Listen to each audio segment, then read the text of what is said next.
ఒకప్పటి top heroine రాశి గారు అప్పట్లో చాలా తెలుగు సినిమాలలో నటించి తనకంటూ మంచి గుర్తింపును సంపాదించుకుంది.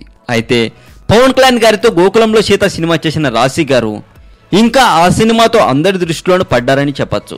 అయితే ఈ మధ్య రాశి గారు ఒక ఇంటర్వ్యూలో చాలా విషయాలను చెప్పుకొచ్చారని సమాచారం. ఇంతకీ రాశి గారు ఏం చెప్పారట తెలుసా? ఇప్పుడంటే హీరోయిన్లకు చాలా సౌకర్యాలు ఉన్నాయి, కానీ నేను హీరోయిన్ గా నటించిన రోజుల్లో హీరోల ముందే బట్టలు మార్చుకునే వాళ్ళమని అంటుందట. 90వ దశకంలో హీరోయిన్ గా ఓ వెలుగు వెలిగిన రాశి తాజాగా లంక సినిమాలో కీలక పాత్ర పోషించిందట. ఆ సినిమా రిలీజ్ కి సిద్ధమైన నేపథ్యంలో మీడియా ముందుకు వచ్చిన ఈ భామ అప్పటి హీరోయిన్ల పరిస్థితుల గురించి చెబుతుందట.